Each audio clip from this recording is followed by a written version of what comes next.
And let's put the microphone on. Hello there. Happy Sunday. Raivotar here.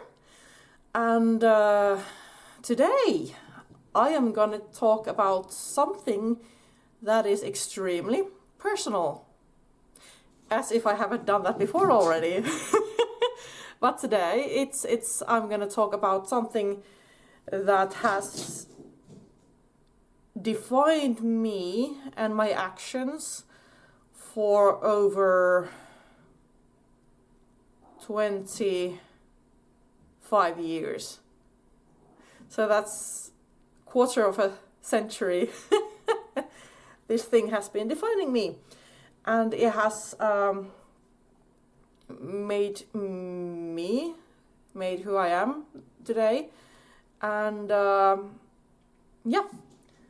So, but before I go to that, I have to say that my waiting screen with the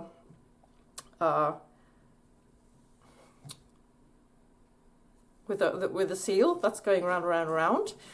I play some music on Spotify during that time. I have a few different playlists, and one of the playlists that I was just playing now is songs I love singing alongside. Is that I love singing, like, oh yeah, and of course, because she's always here, Kitty Cat. Say hello. Hello. Nope. I love singing. I have always loved singing. Music has been very close to me. I have played the piano when I was a kid. That was a thing in the 90s. I did all the stereotypical Western little girl thing. I danced the ballet. I played the piano, and yeah, it was a thing in the 90s to do all these hobbies, and so I played the piano, and I've always loved to sing by myself, and then came my obsession with soundtrack music and stuff like that. And when I was in high school, I went to the high school choir. That was fun. And then I had a long pause. And now for 11 years I have been singing in a local choir that where we sing kind of special nerd music. I'm gonna make a post about that someday. It's a very awesome choir. It's an awesome hobby. But yeah, I love singing. I hate karaoke because I'm a perfectionist. If I can't sing something perfectly, I will not do it in front of people. There are only a few songs I can sing perfectly, and I am okay singing them in karaoke, but karaoke not my thing. But there's this playlist I was just playing right now. It's a playlist I like listening when I drive somewhere or I'm at work and I'm bored. I'll just put it on and I'll sing along to it, and the time just goes poof. I'm in the zone, in the music zone, singing zone, and it just takes my, yeah, it works. At some point I was thinking of, while I have the waiting screen and the music in the background, I'll start singing alongside the music, so you can hear my horrible singing voice. Maybe someday, but not today. I wasn't mentally prepared for it to do it today. But hey, hello, happy Sunday. I am, as the topic says, or whatever. Today's topic is bipolar disorder, and I have had it for, as I said, the last 25 years, and I can't remember the exact moment when I got it, but I remember I was 14, and back then I had a few extremely dear friends, and during that time both friends had lots of really, really difficult stuff to deal with. They had family problems, parents divorced, or horrible parenting, or their life were kind of horrible, to say it straight. And I have lived a perfect childhood.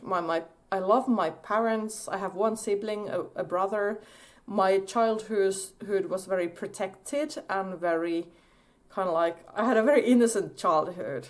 Growing up, everything was perfect. And then when I went to junior high, then I made a few very good friends, and their family life was not perfect, it was not good. They had a horrible time at home, and I did not know how to deal with that. I don't blame them, I seriously don't blame them, but having that kind of like both of my dearest friends having problems, and I felt like I just couldn't do anything about it. I couldn't help them. So I felt kind of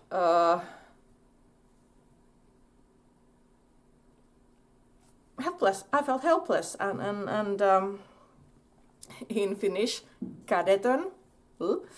So it was kind of horrible, and that plus the like the hormonal turmoil of becoming a teenager, and everything just kind of like clicked in the very wrong way, and my bipolar disorder, it got triggered. So I was 14 when my bipolar disorder kind of like boop, kicked in, and it was not strong back then, not yet. Yeah.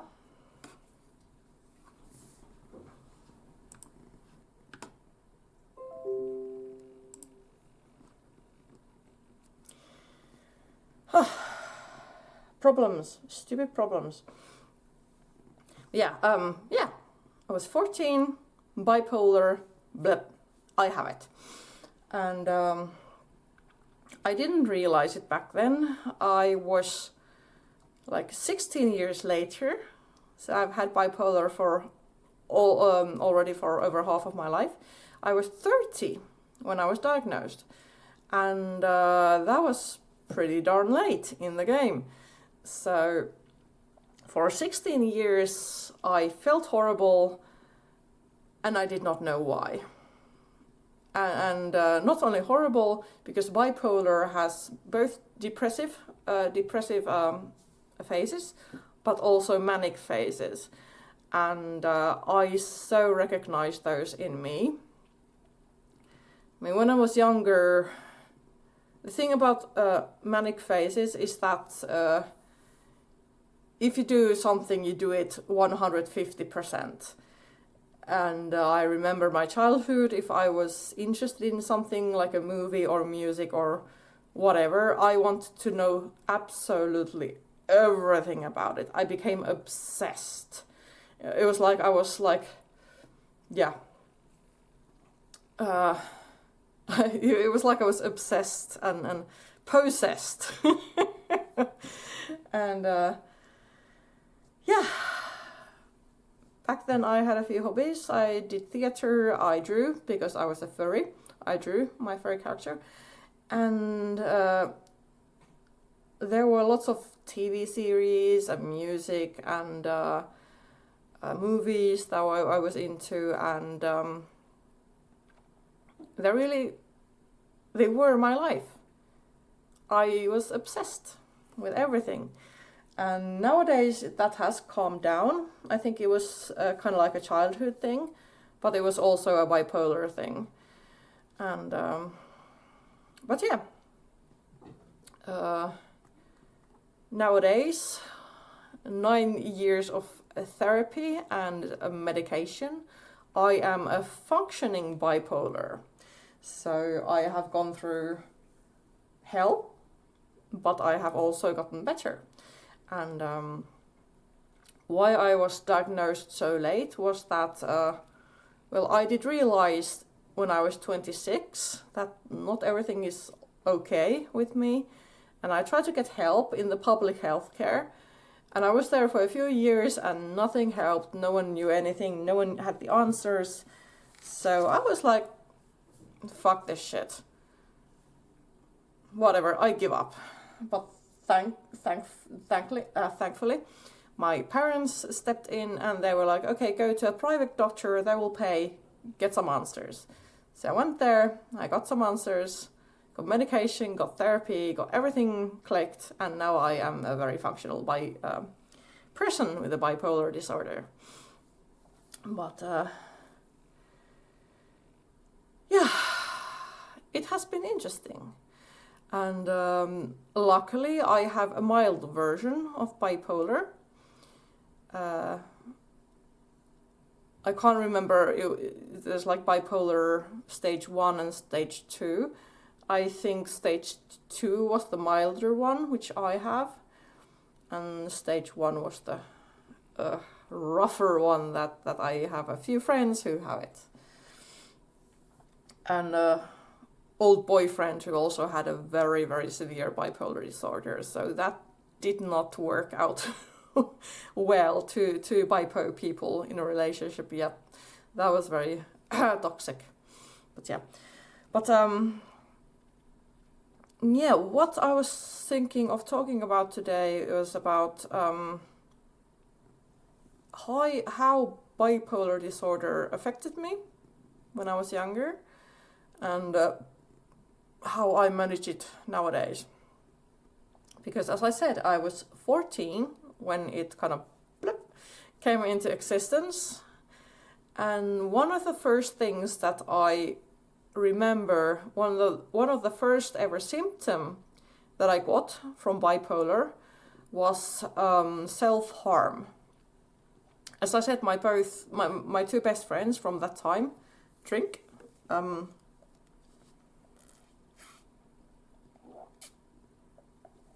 My two best friends from that time had a very rough childhood and horrible situation at home.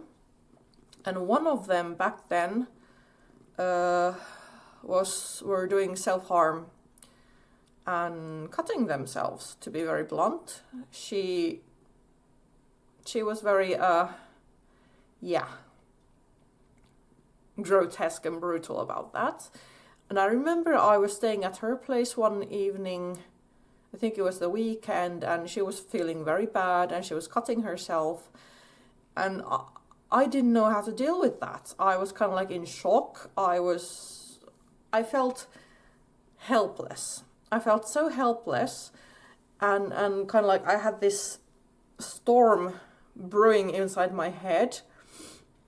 Pressure, and as I said, I have one sibling, an older brother, and I've always had this sibling rivalry thing going on. He was excellent at school. I also was excellent at school, but there was this self-made pressure of I have to be good at school, so I'm a good person. This was my bipolar talking.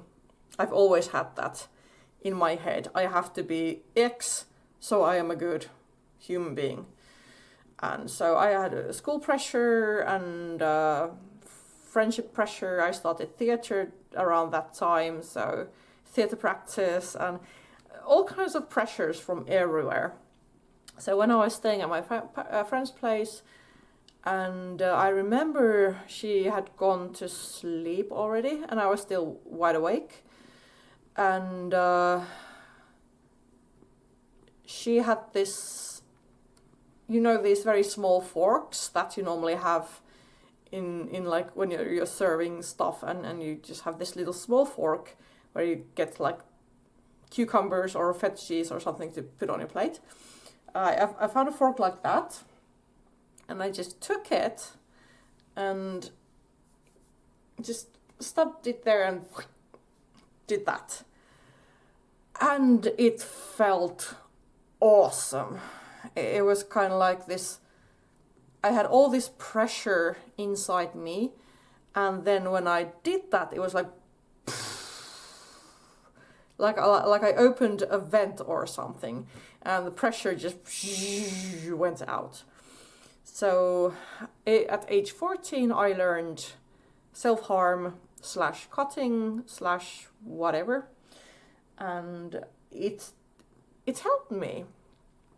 And I have been thinking for years and years and years about what was it in the cutting that helped me deal with this shit. And I have two different theories. One is that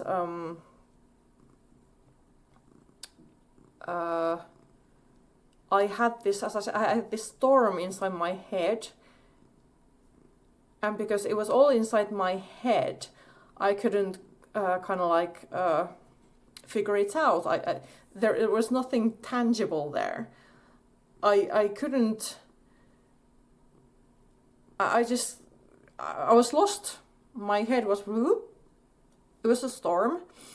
And when I cut myself, and when I saw, hey, I am bleeding, my brain is kind of like, there is a wound, there is blood, hence I feel bad. There was finally a physical thing that I can relate to. I am feeling bad because I have a wound. It sounds weird, but that's kind of like, that's how I started to have a grasp and a grip of the storm in my head. And the other thing that got me into cutting was that because I had all these pressures to be a good person, and there were self-made pressures. It was kind of like, because I felt that I was not good enough as a person, I kind of like, what's the word?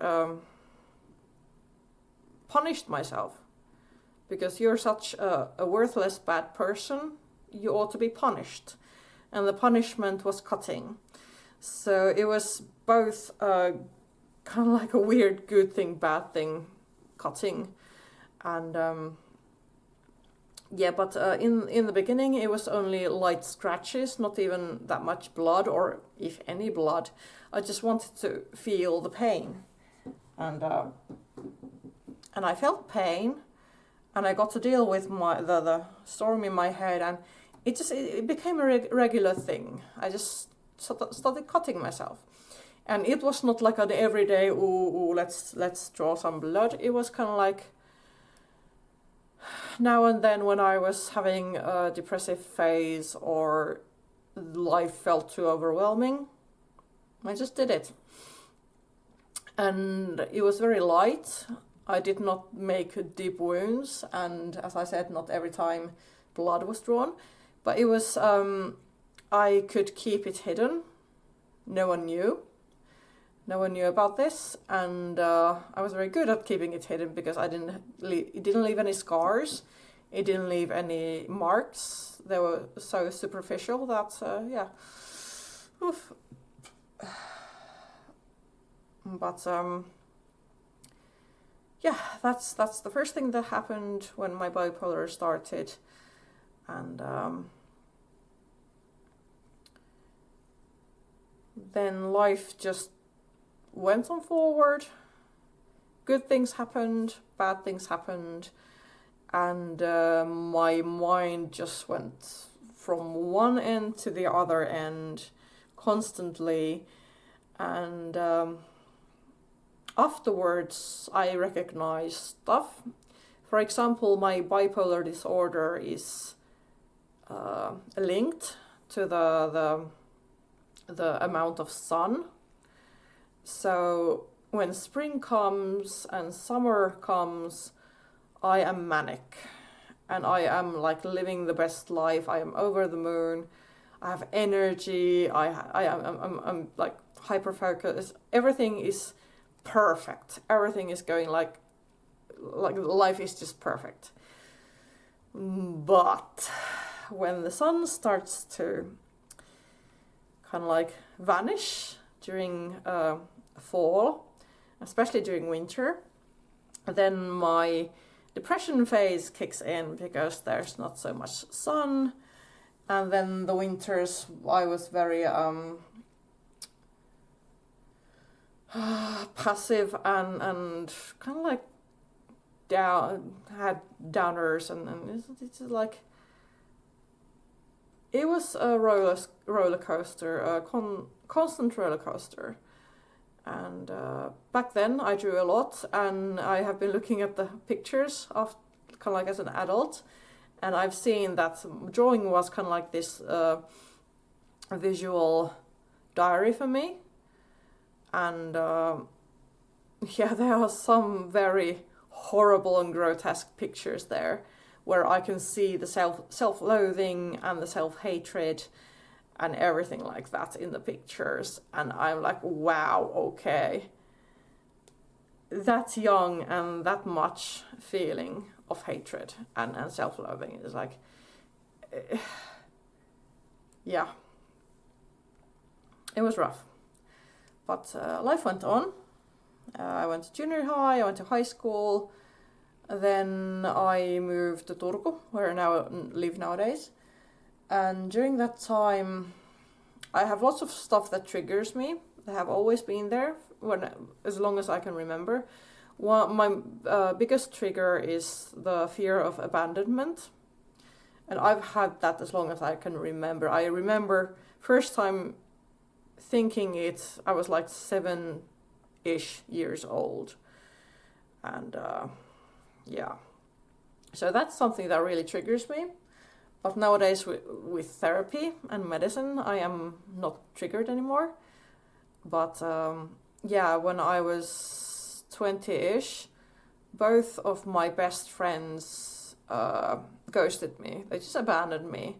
They had their reasons. I don't blame them anymore. They were having it rough, and they just couldn't deal with life and me in general. So I think it was like half a year difference when both of my best friends just ditched me.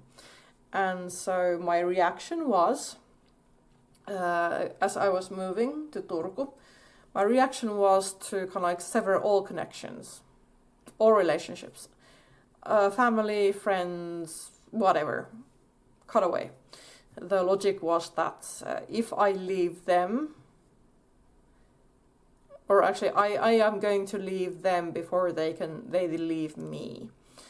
So yeah, that was very traumatic for me. But I moved to Turku, I got new friends and started a new life. And everything was okay, but then life really kicked in my head. And yeah, it was, I can't remember much stuff from that time because I was either manic or depressed, and I developed a drinking problem. That is something. If you have bipolar disorder, you can easily develop addictions. And it can be any kind of it can be substance abuse, or it can be like a gaming addiction, or reckless spending of money, or whatever. It can be anything. And for me, sadly, it was alcohol. And drink. Not that kind of drink.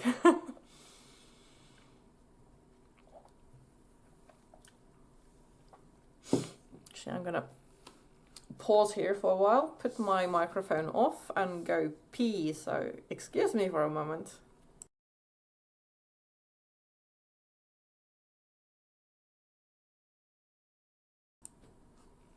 And I'm back again. Hiya.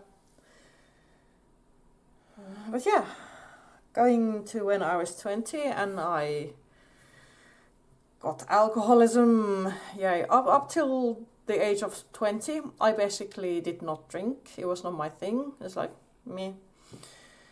And when I was 20 and moved to Turku, and I finally, all of a sudden, instead of like my favorite bar wasn't like 20 kilometers from where I lived at my parents' place, but it was like literally downstairs.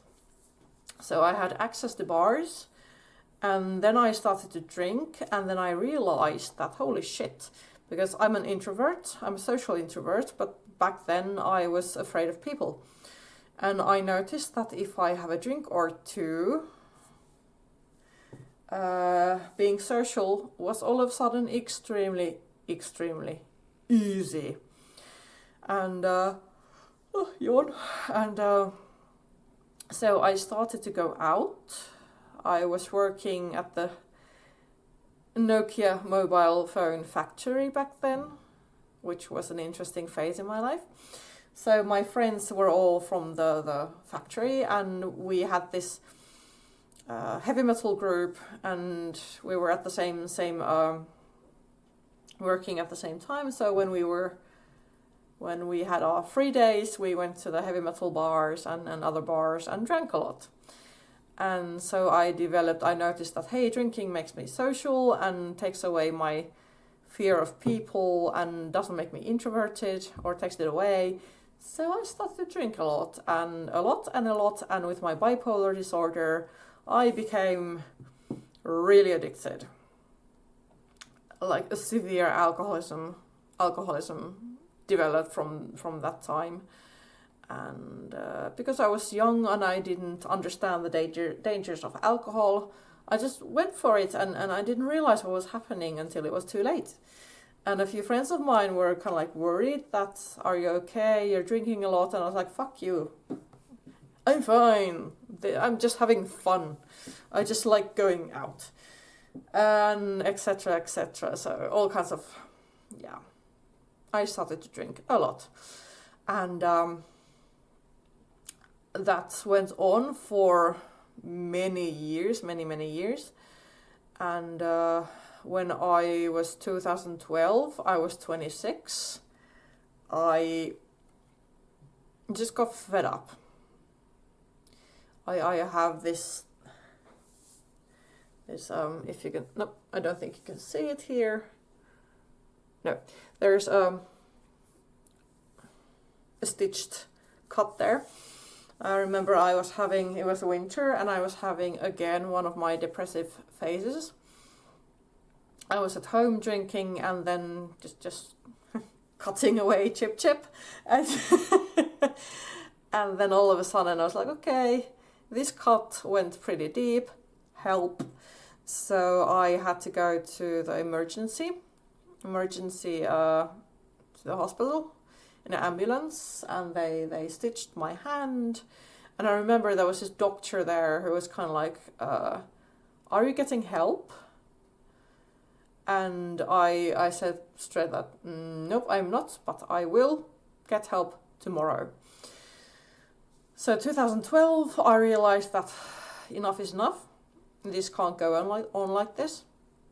So I stopped drinking, and I went to the public health care and told them I need help. I have alcoholism, and I most likely have depression. Because I realized then that for the last 5 winters I have been depressed no matter what. No matter what I do, no matter how healthily I live, no matter how I struggle, I always got depression during winter. So I went to the public health care and told them that, yeah, I feel like I have depression. And they were like, oh, okay. And they didn't even try to diagnose me. They just took it as it is. And okay, well, I got away from alcoholism. That was great. But I was misdiagnosed with depression all of a sudden. And I was given medication. And for 1 year, I tried one medication. It didn't work. And another year, we tried another medication. And it didn't work. And at that point, I'm just like giving up. I'm like, I don't care. I don't care anymore. Whatever. And I was kind of like getting used to the idea that I just have to bear with this. I just have to live with this. I'm just depressed every winter, and that is how it is.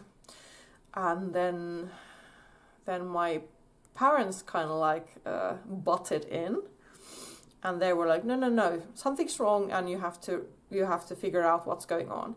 So they paid for me to go to a private doctor, and the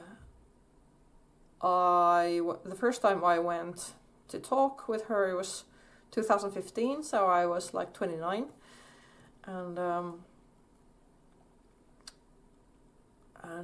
we talked for 45 minutes, and then after that the doctor said that she can't make a official diagnosis yet, but she is quite certain I have bipolar disorder. And I was like, okay,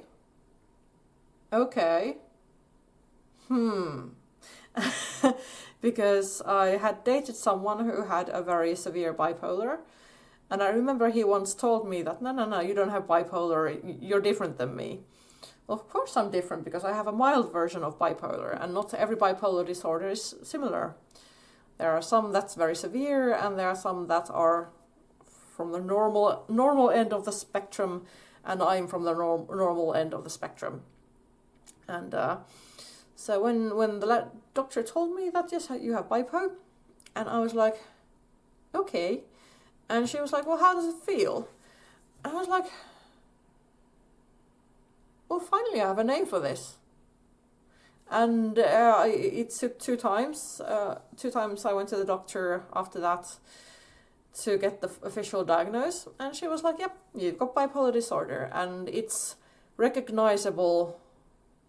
It's extremely recognizable, bipolar, because it's the only disorder where you go from normal to high in a moment, and you also go from normal to low in a moment. So bipolar disorder is the only one where you go both ways, and it happens like in an instant, because especially with what I have, when manic phase hits, it literally hits. It's from 0 to 1,000, and you have a manic phase. And now that I finally had a word for what the fuck is going on, I recognized, okay, so this is how mania works for me. And ever since I've recognized instantly that I have mania, a manic disorder, manic phase going on, it's very recognizable. And then my depression phases are not like instant. It gradually goes there, and then I'm just down in the deeps and like depressed. So she diagnosed me, and then we started on my medication, and I think it was like a few years when my medication was set, when it was okay. And nowadays I am a functioning bipolar functioning person with bipolar disorder. And I have been talking about this to anyone and everyone who listens. And I have friends who have it. I have people who have friends who have it, who have partners who have it, who have children who have it. And for example, my hair doesn't get like this by itself. I have to go and dye it at a hairdresser. And I've been doing this for, 12 years. So the people who dye my hair, I've known them for a long time now. And one of them has a daughter who has bipolar disorder. And it was a few years back when we just started to talk about it. I can't remember who kind of like brought out the subject, but it was new for her because her daughter was just diagnosed. And I was like, yeah, I have it. And then I talked to her. I told her about my experiences, how high bipolar has been with me, and I could see her just taking in everything, because it was new to her. She was afraid for her daughter, and kind of like, is this a death sentence, so to speak? And will she ever lead a normal life? Will she be able to work or have a family or whatever. And I told the hairdresser that, yeah, well, I go to work, I have friends, I have hobbies, and my life is kind of like pretty much normal because of therapy and medicine. And I can see from the hairdresser that she was like, she was so relieved that, okay, this is something that can be managed. It's something that's manageable. And I've told a few people who have, as I said, partners who have bipolar, and just talking about, yeah, I worked this and that happens, and like, oh yeah, they recognize it from their partner because they act like this and they act like that.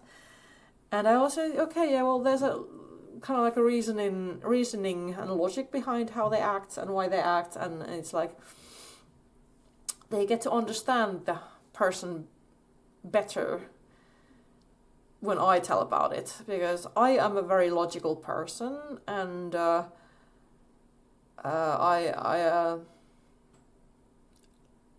analyze myself a lot, kind of like, okay, I reacted like this, or I did that. Why did I do that? Why did I react like that? So I analyze myself. I find the whys and the everything, and it's like, the doctor who diagnosed me and my therapist, they both have said that you are exceptionally good at this. And it's like, yeah, I am very, I'm good at reading people, which is weird because at first I was afraid of people, but at the same time I could read people like an open book. I am very rarely wrong when it comes to people and kind of like why they act, and how they will act. I can almost, like 99% of the cases, I can read people like an open book, and it's sometimes it's very hard, but most likely it's very easy, because it makes relationships very easy, because when I can understand people, I understand where they come from. And an ex-partner of mine had bipolar disorder. I have lots of people around me who have bipo, who have autism, who have ADD and ADHD and stuff like that. And I know how to deal with these people. I know how they work. I know how they react. So it's kind of like,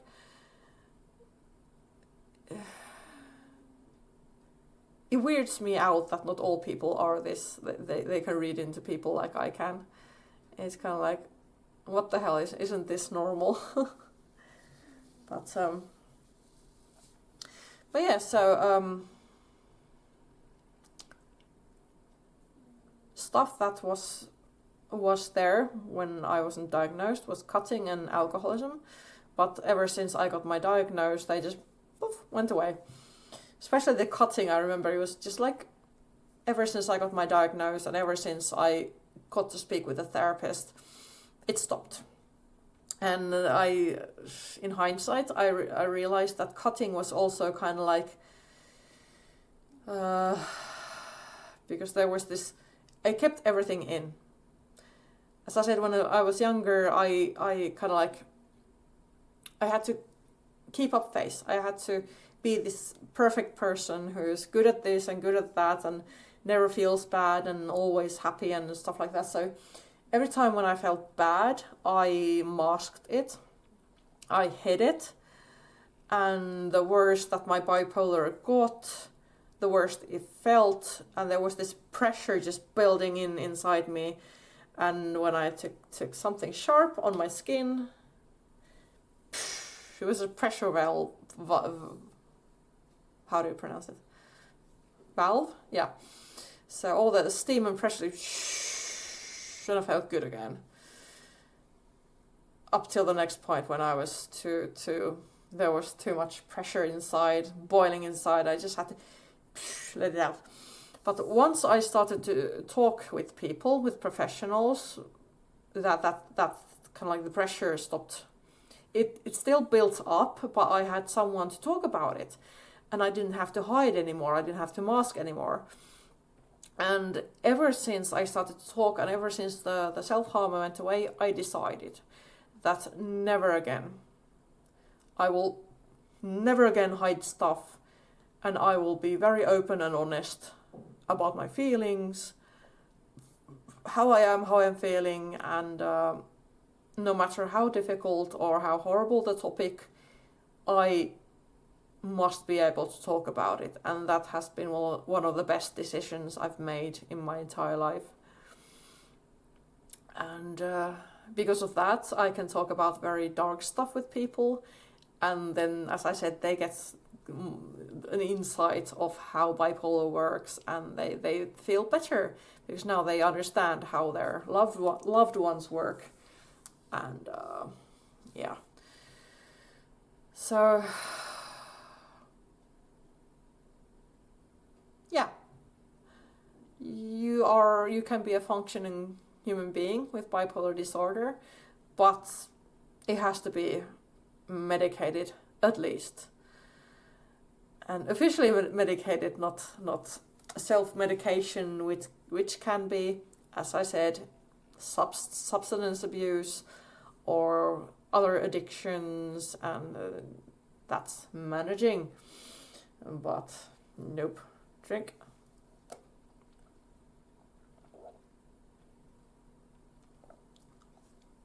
Oh yeah, having official diagnose, medicine and therapy, it worked. And I know a few people who do not, yeah, they have medicine, they don't use it. They could go to therapy, they don't want it. And it's just people who, I remember when I was talking about with the doctor who diagnosed me, and she was kind of like asking, shall we start medication? And I was instantly grabbing to, yes, please give me medication, make me better. And the doctor was kind of like, okay, that's extremely rare, because normally people with bipolar do not want to take their medication. And that is because when they have their manic phase, you're invincible. You're the manic, it just, the feeling you get is just so fucking good. And your life is, it's a drug. I've never done drugs, but when I have my manic phase, I can imagine that, okay, this is how it feels to be, like, get some cocaine or stuff, and then you're like, zzz, everything is fucking awesome. That's how I feel when I get mania. And I can understand that many people do not want to, like, give that away. Especially if you have very severe bipolar, then that means, one moment, When you have very severe bipolar, it means that the depressive phases are horrible. You just want to die. They're just so horrible. And all of a sudden you feel great and everything is perfect and you're just over the moon. Everything's so cool and fun. I understand you do not want to lose that. Because the medication you take when you have bipolar, it acts like this. It balances you out, it mellows you out. So the manic phases go away and the depression phases go away. And I remember I told the doctor that I'm just so desperate to get away from my depression phases. I was so desperate that I would do anything to get away from my depression phases. And then this happened, and I am extremely happy about that. And as I mentioned earlier, I have my manic and depression phases are tied to the amount of light, or they were. They're not anymore, which was very odd, because I've had manic phases in the middle of the dark winter, and I've had severe depression in the middle of the summer. And I remember the first time I had my summer depression, it weirded me out. I remember I slept a lot and I was very unmotivated, and I remember changing my diet back then, kind of like I kind of thought that I did it like it was a self-made tiredness. So typically when depressed, I of course blamed myself for it. That you silly idiot, why did you do this to yourself? Look at you, you're now tired and unmotivated to do anything. And after like a month or two afterwards, when I met with the doctor, she was kind of like, do you realize that you just had a depression phase in the middle of summer? And I was kind of like mind blown. I was like, oh, okay, well that explains it. Shit. So after that, I became kind of like, I realized that, okay, this is not, my bipolar is not a light based anymore, so I can get whatever, whenever. So became more aware with that, and yeah, it was kind of like an eye opener, and yeah, bipolar disorder, it is very interesting. And it is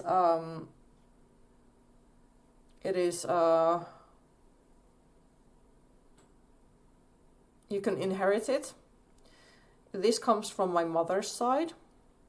My mother doesn't have it, but I know that my mother's mother most definitely had it. She was kind of like all or nothing person, and my mother doesn't have it, and she's an only child, and my brother doesn't have it, and my brother has 3 kids and they don't have it. So I was like, gee, thank you for this lovely present from my family. So I got the shitty end of the stick, but I can manage with it. And I've been talking about this to my parents and my brother and stuff, and of course my parents feel very bad because they didn't know what was going on.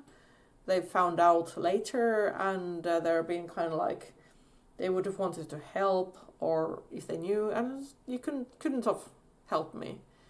It was a me thing, and yeah. But I survived, and I am a stronger person now than I ever was. So yay! And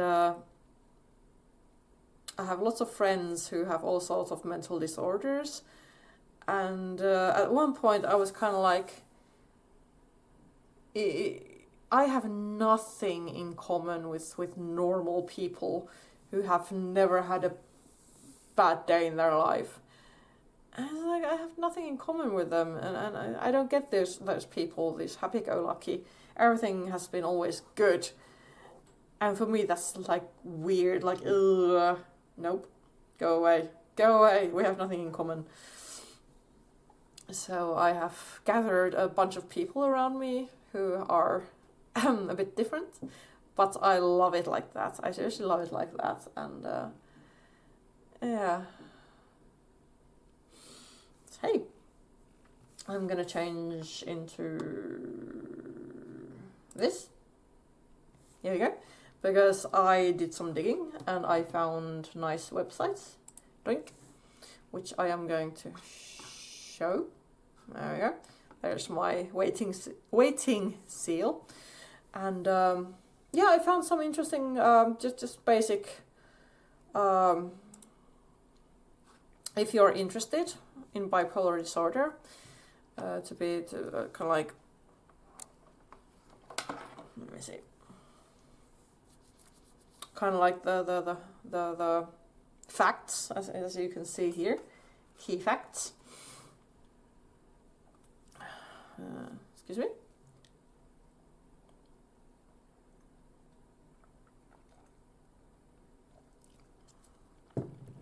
So I've told you my version of it. Let's tell you the clinical version of it, the official versions of it. So here we go. Bipolar disorder. This is from World Health Organization. Bipolar disorder. Key facts. Bipo is a mental health condition that affects a person's mood, energy, activity, and thought, and is characterized by manic or hypomanic and depressive episodes. An estimated 1 in 200, or 37 million people, live with bipolar disorder worldwide. Bipolar disorder is associated with significant disability and difficulties in many areas of life. Many people with bipolar disorder are misdiagnosed or untreated and experience discrimination and stigma.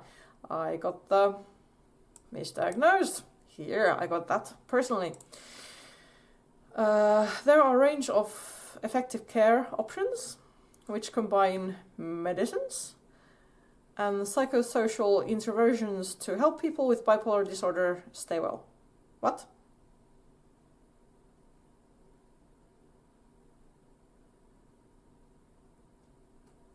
Oh,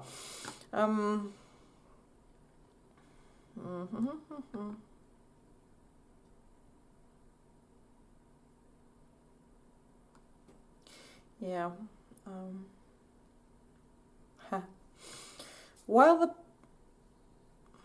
What the hell is that word? Prevalence? No, I don't know. While the beep of bipolar disorder among men and women is approximately equal, available data indicate that women are more often diagnosed. And that is kind of like with everything. Women are more often diagnosed because men need to man it up, and if something is going wrong, just man it up. Be a man, deal with it. So men do not get diagnosis because they don't go and get it. Women get diagnosis more because they go and get it more than men, especially in the Western world, where just there is, if you're a woman, female, whatever, it's more okay for them to seek help because they're frail and they need help and blah blah. But as men, you can't. You have to man it up and just deal with it. Be a man. Grow some balls. So I'm surprised with that women are more often diagnosed.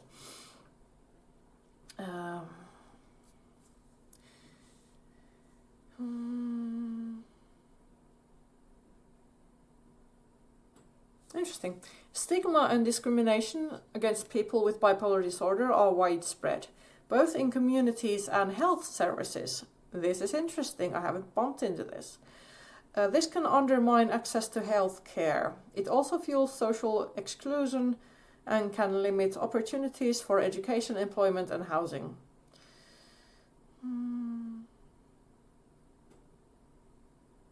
Yeah, there we go. Bipolar disorder is one of the leading causes of disability globally, as it can affect many areas of life. Yes, it can. People with bipolar disorder may experience strained relationships, problems at school or work, yep, and difficulties in carrying out daily activities, yep. Having bipolar disorder also increases the risk of suicide and of developing anxiety and substance use disorders. Yeah, there you have it in a nutshell. People with bipolar disorder are more likely to smoke, use alcohol, have a physical health condition, e.g. cardiovascular or respiratory disease, and experience difficulties in accessing healthcare. On average, people with bipolar disorder die on average 13 years earlier than the general population. Holy shit, I did not know that. Fuck. But yeah, that sounds quite horrible, and I think with the more severe bipolar disorder, that is the case. But thank fucking God I have the milder version and drink.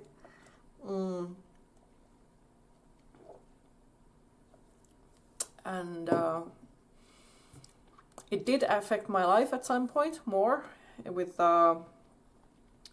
strange relationships. Yeah, here I did that. Problems at school, work. Fuck yeah, I did that. Carrying out daily activities. Yep, and I still struggle with daily activities, like, for example, cleaning at home. Cleaning is something that I've noticed that if you are bipo, cleaning is one of the first things that is just plopped away from your life. You have either a messy or a shitty flat. And the person I dated who had bipo, he is a very shitty and messy person. So he has it rough. The poor thing has it rough. And yeah. But with medication, this clause here is not so. It's not so. Not so tough. Yeah. Bipolar disorder is a mental health condition characterized by mood swings from one extreme to another. That's the definition of bipolar disorder. Mood swings from one extreme to another.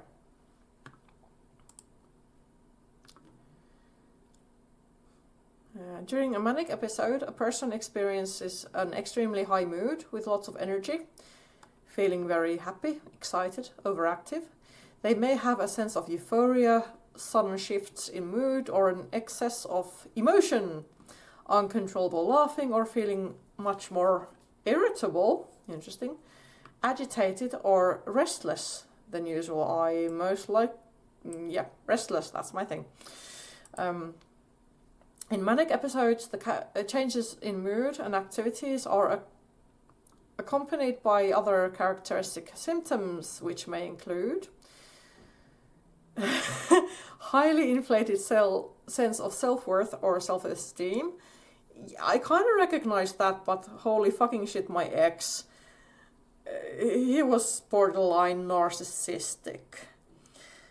Talking quickly and rapidly shifting from one idea to the next. Yeah, that's one thing. When I realize that I have hypomania or mania, when my brain starts to fizz, I recognize I start talking quickly and blurry. Like, I seriously have to calm the fuck down and then start again. And I've been doing this for over 20 years. So I recognize and I can manage my mania symptoms or whatever. Having trouble concentrating and being easily distracted. I have it very mild. Because I'm aware of it, I can kind of bloop, nope, this is not happening, fuck you. Decreased need for sleep, yeah, that's the only serious thing that comes out from my mania. I get decreased need for sleep. So I sleep less. And back when I didn't have my diagnosis and my medicine, I slept for like 1 or 2 hours per night, which is lethal for me. If I don't get my 6 hours minimum, I don't function. And in mania, that goes on for weeks and weeks that I don't sleep. And that was horrible when that was... So both in my mania and my depressive phase, I didn't sleep. So it came both ways. So it was horrible. It was horrible. Reckless or risk-taking behavior, for example, overspending, that's the money point. A risky sexual activity, drinking or harming oneself or others, and a fixed and mistaken grandiose or I can't pronounce that. Believes in something untrue. E.g., I am a very famous person, my neighbor is spying on me. I don't think I've ever had that part. On the contrary, during a depressive episode, a person experiences a depressed mood, feeling sad, irritable, empty. They may feel a loss of interest or pleasure in activities that they have previously enjoyed. Yep. Other symptoms are also present, which may include poor concentration, yep. Feelings of excessive guilt or low self-worth. Here we go. That's been with me throughout my whole entire fucking life. I hate it, but it's part of me, but I can deal with it and tell it to shut the fuck up. Hopelessness about the future, thoughts about dying or suicide, disrupted sleep, changes in appetite or weight. Yep, that's also one thing that's very common with me. Feeling very tired or low in energy. Yeah, this is what that I mentioned earlier. My depression during summer. That was me for long. I mean, I slept for 13 hours every night, and I still didn't have any energy to do fuck all. So yeah, that. A depressive episode is different from mood fluctuations commonly experienced by most people, in that the symptoms last most of the day, nearly every day, for at least 2 weeks. Yep, that's fun. Both manic and depressive episodes can cause significant difficulties in all aspects of life, including at home, work and school. Yep. They may require specialized care to prevent the person from doing harm to themselves or others. Some people with bipolar disorder may experience what are called hypomanic episodes. Hypomanic episodes involve similar symptoms to manic episodes, but the symptoms are less intense and do not typically disrupt the person's ability to function to the same extent. Okay, so I never remember which way they go. So manic is the intense and hypomanic is the lower, kind of like the mellow version of it. Okay, because I always remember that you are manic or extremely fucking hypomanic, but it's the other way around. Okay. There are two main types of bipolar disorder, depending on the patterns of manic and hypomanic, manic or hypomanic and depressive episodes. People with bipolar type 1 disorder experience one or more manic episodes interspaced with episodes of depression, which usually become more common over time compared with manic episodes. People with bipolar type 2 disorder have one or more hypomanic episodes and at least one depressive episode, but no history of manic episodes. What the fuck?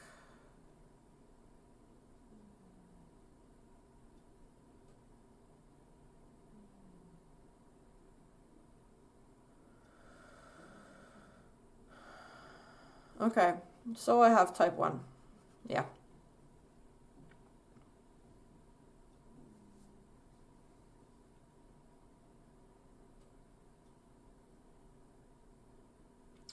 The exact cause of bipolar disorder is unknown. Several factors, including biological, e.g. genetic, that's 100% me, psychological, social and structural factors may contribute to its onset, trajectory and outcomes.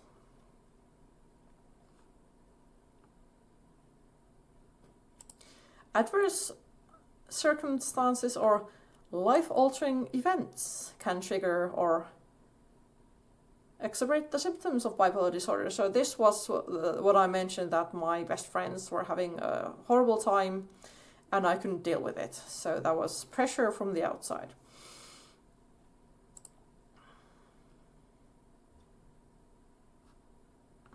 These may include whatever violence or the breakdown of a relationship. Nope.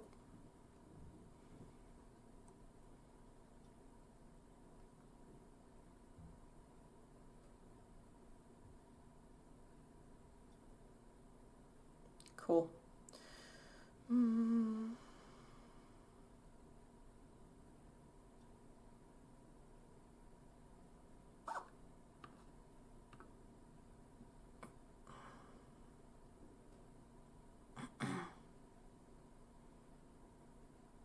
Okay. Treatment and care. Ow.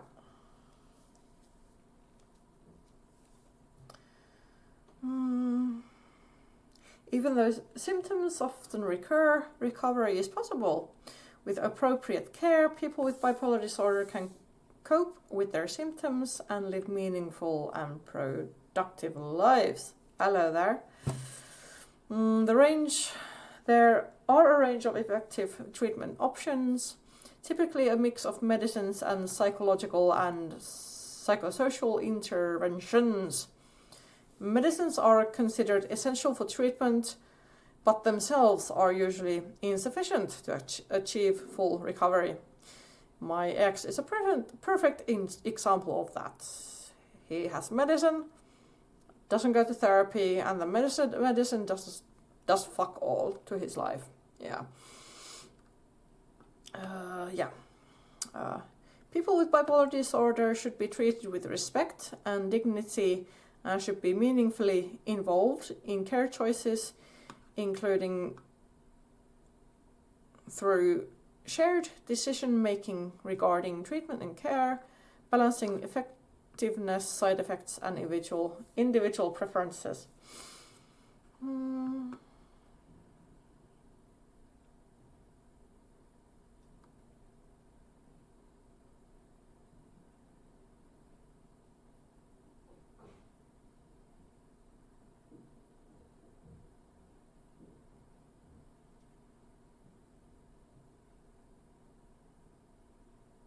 Interesting. They mention medicines, but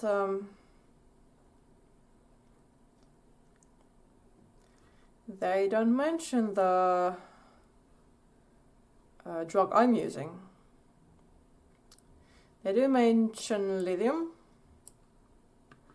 which is the kind of like the old drug that has been used to help people with bipolar disorder since the 70s.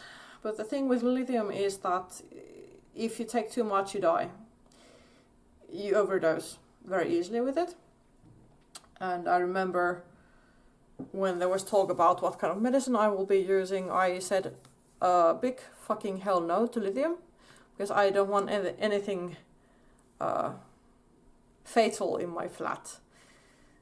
Especially because back then I still had my depression phases and they were pretty severe. It's okay, I don't want anything that's, nothing. Nope, no lithium.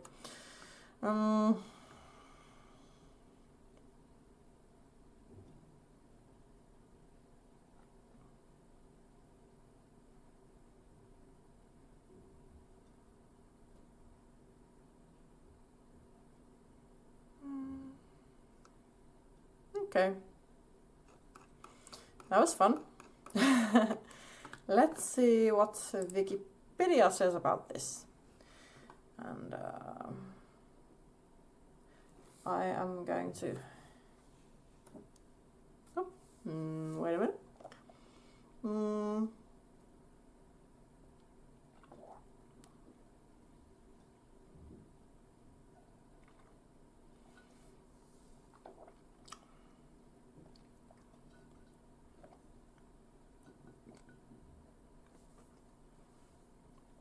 Okay, you can read up on this stuff. I'm going to get some more fizzy. Wait a moment.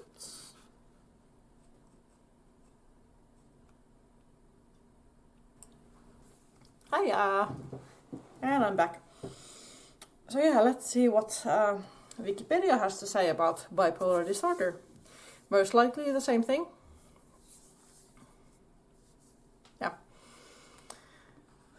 Bipolar disorder, previously known as manic depression,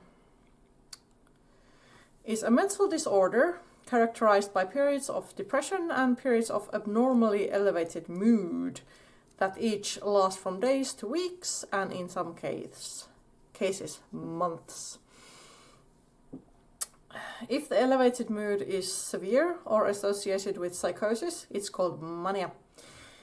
If it is less severe and does not significantly affect functioning, it's called hypomania.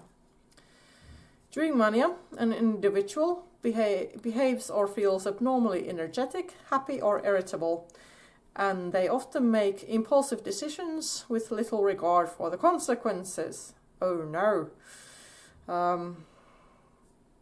There is usually, but not always, a reduced need for sleep during manic phases. During periods of depression, the individual may experience crying, have a negative outlook on life, and demonstrate poor eye contact with others. That is something that for the first 20-something of my life, I had poor eye contact with people because I was so extremely horribly shy. And I don't have face blindness, but I am horrible at remembering faces. And at some point I thought it was because I don't look people in the eye. So if I don't look people in the eyes, if I don't look people in the eyes, I will not remember facial features. But when I started to do that, I still can't remember people's faces. So it was not because of not looking straight into the eyes, it was because I have horrible memory for faces and names. So that's highly embarrassing. Yeah. There we go. Back to depressive. Ooh, fun. The risk of suicide is high. Over a period of 20 years, 6% of those with bipolar disorder died by suicide, with about 1/3 attempting suicide in their lifetime. Among those with the disorder, 40 to 50% overall, and 78% of adolescents engaged in self-harm. Other mental issues, such as anxiety disorders and substance use disorders, are commonly associated with bipolar disorder. The global prevalence of bipolar disorder is estimated to be between 1 to 5% of the world's population. Oh wow. While the causes of this mood disorder, oh that sounds like fun. While the causes of this mood disorder are not clearly understood, both genetic and environmental factors are thought to play a role. Genetic factors may account up to 70 to 90% of the risk of developing bipolar disorder, so that happened to me. Environmental risk factors include a history of childhood abuse, and long-term stress. Fuck yeah. The condition is classified as bipolar 1 disorder if there has been at least one manic episode with or without depressive episodes, and as bipolar 2 disorder if there have been at least one hypomanic episode but not full manic episodes, and one major depressive episode. It is classified as what the fuck? Huh?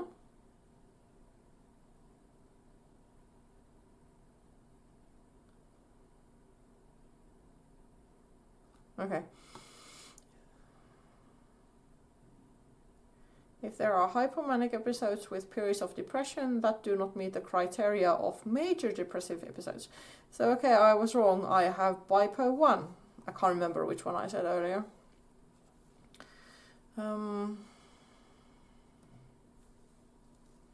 If these symptoms are due to drugs or medical problems, they are not diagnosed as bipolar disorder.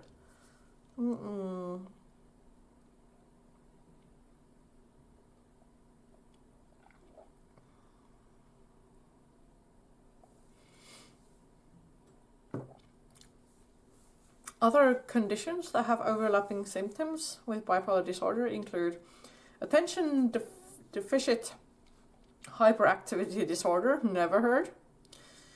ADHD, okay. Personality disorders, okay. Schizophrenia. This I knew. I know that bipo and schizo are very closely related, and substance use disorder. Yeah. As well as many other medical conditions.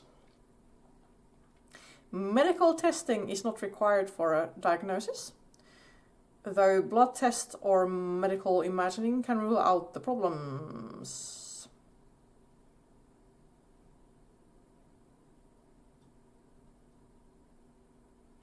There we go. That's what I'm taking myself. Ketiapini. And one day, because one thing that people discriminate, or people think that if you have bipolar disorder, people think it's all about the attitude. If you have a depressive phase, people just say, well, just think positively and go out on a walk. That will cure you. Yeah. But the thing is that bipolar disorder is, what I understand, is a malfunction of the brain chemicals. And for long I was kind of like,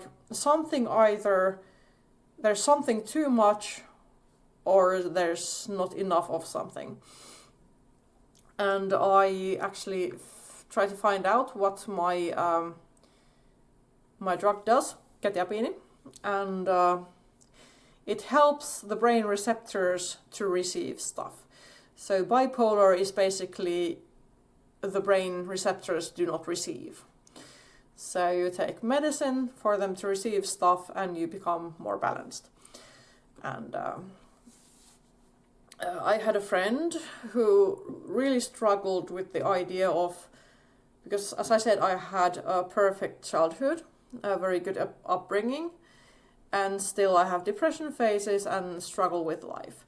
And a friend of mine could not understand that. He was always like, well, you had such a good childhood, how can you be depressed?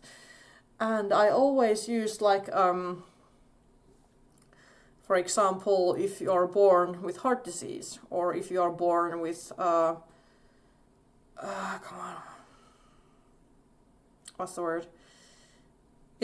For example, if you are born with diabetes,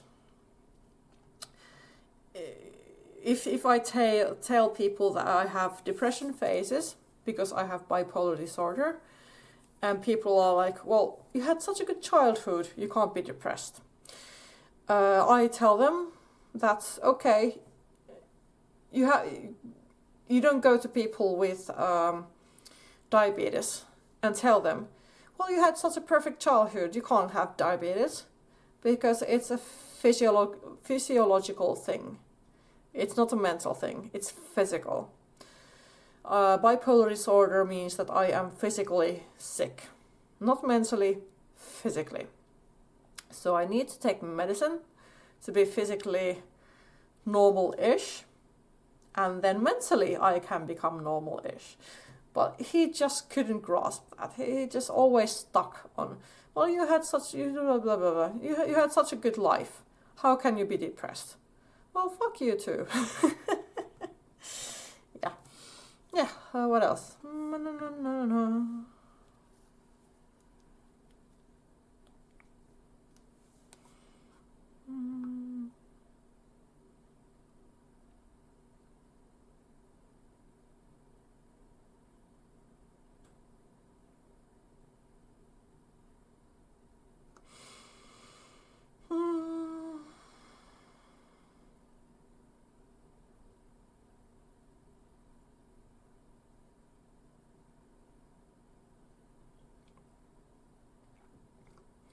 Oh well. Interesting.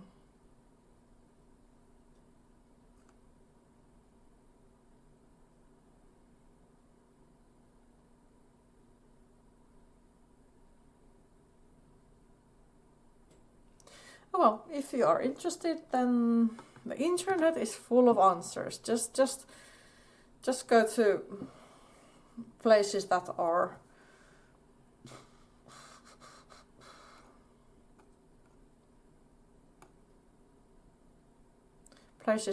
not like voodoo doctors and all other shit like that. But yeah. Blah, blah, blah, blah.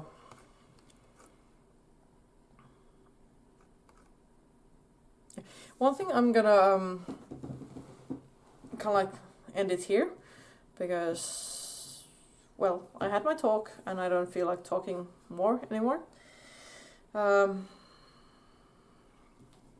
Yeah.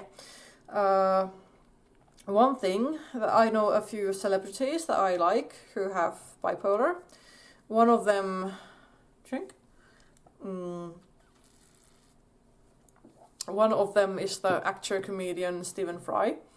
He actually made a documentary movie about bipolar disorder. It was pretty rough, but eye-opening. My ex, who has bipo, showed it to me, and I was like, wow, fucking hell.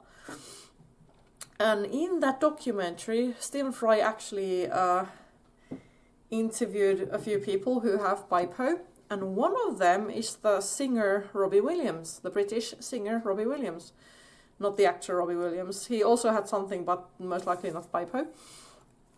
But the singer Robbie Williams has bipo as well. And in that documentary, when Stephen Fry interviewed him, it was very interesting because Robbie knows that he has it. And he has built his life around it. And he says that when he has his manic phases, he goes on concerts, he does gigs, he writes. He kind of like, he becomes this uber extrovert, and he just goes for it. He harnesses that money and rides the fuck out of it. And then when he has his depressive phases, he stays at home, he's very unsocial, he writes music, he's in his studio, and so he understands how he works, and he uses bipolar. And I was like, wow, that is, for me, that was something like, that's something I want to do myself. And it was very inspiring. It was extremely inspiring when I saw that. And just by coincidence, a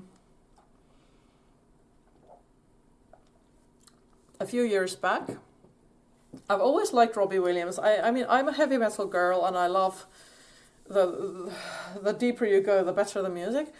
But Robbie Williams has been my kind of like my hidden, what's the word?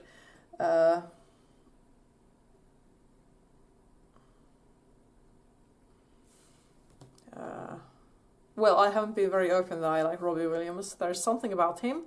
And when I heard that he has bipo, that's why.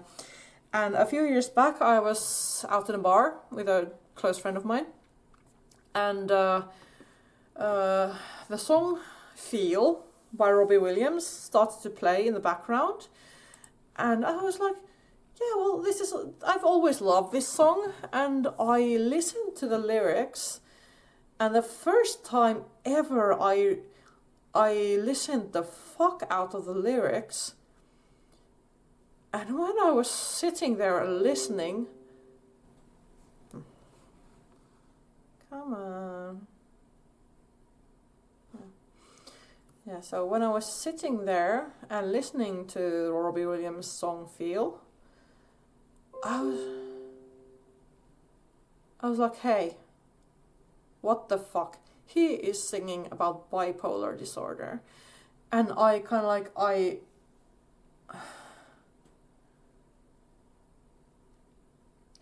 started to cry, actually. I started to cry when I realized that. And it was a very emotional moment for me, and I'm just taking my friend's hand. I was like, this is about bipolar. Oh my god, that's so sad. It was very emotional.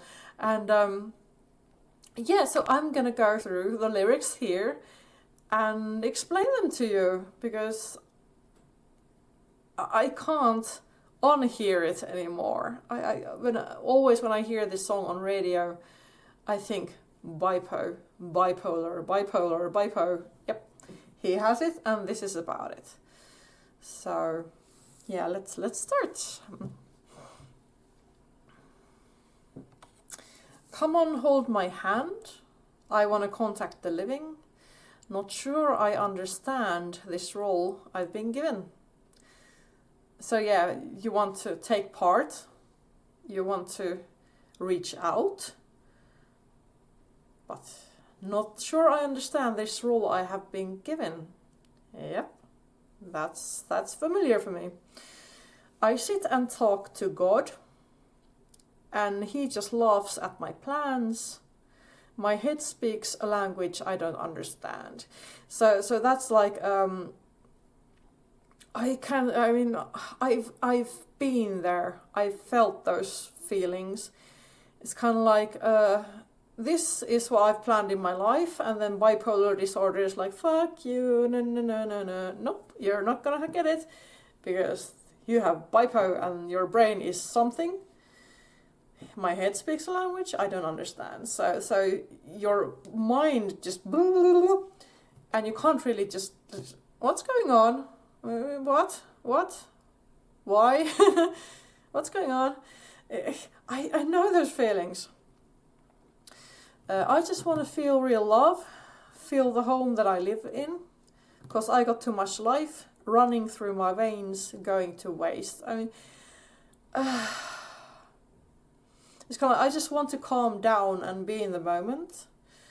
And I've got too much life running through my veins, going to waste. It's kind of like, either that is about the depression mode, where you just see life going by and you can do fuck all about it because you're too depressed, or that is that you're manic and you have so much energy you don't know what to do with it, and because that makes you kind of like catatonic and you don't know how to and then life just goes by. I don't want to die, but I ain't keen on living either. Before I fall in love, I'm preparing to leave her.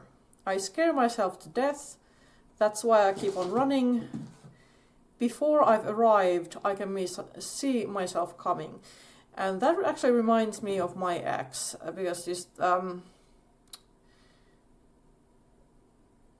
have no words for it, but it's especially that part where before I fall in love, I'm preparing to leave her, is that kind of like way of overthinking everything, and kind of like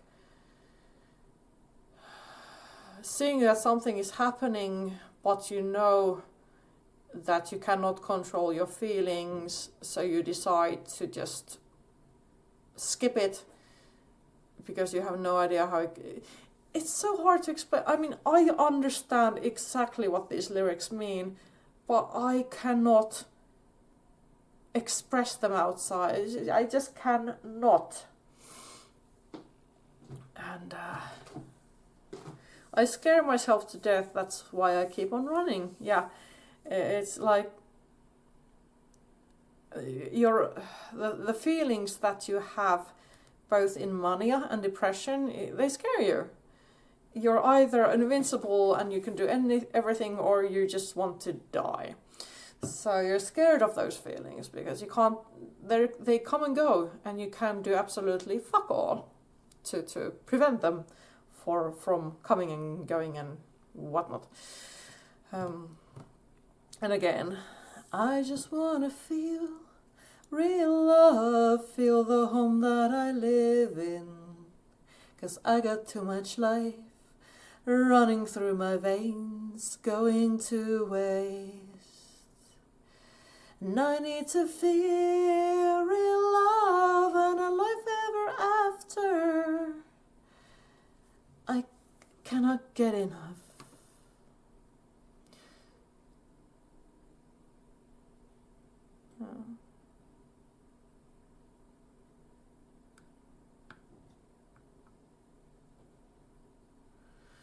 Yeah.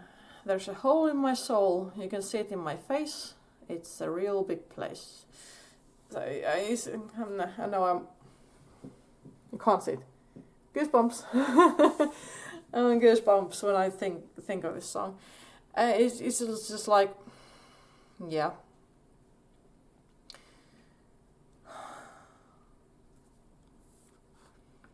It really, really got to me when I realized what this song is about, and I got very emotional. As I did now, I got goosebumps, and yeah. But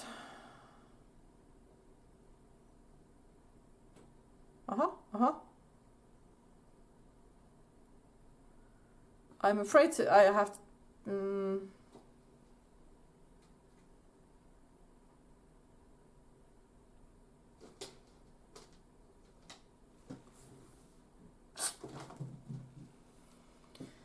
I beg to differ.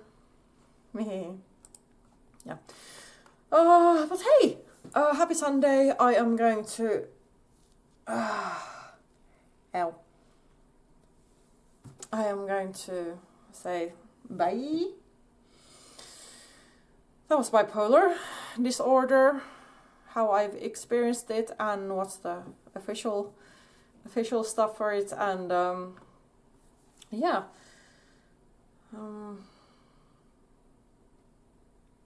I'm gonna talk about this a lot later on, many times, because it's something that really defines me. It really defines me, and it has been a struggle, but nowadays, yeah. Drink.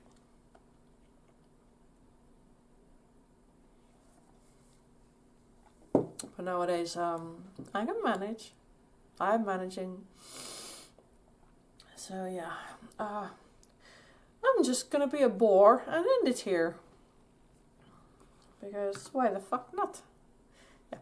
Happy Sunday, Raivotar here, and I will edit this and put on YouTube when I feel like it. And next time, I will be streaming on YouTube. Actually, I'm gonna try how that works out, and because I have some subjects I can't stream here, I think. So I'm gonna stream them there. No. So follow me here, follow me there, follow me everywhere, and yeah, don't miss out. So happy Sunday, Raivotar out, and see you when I see you. Bye.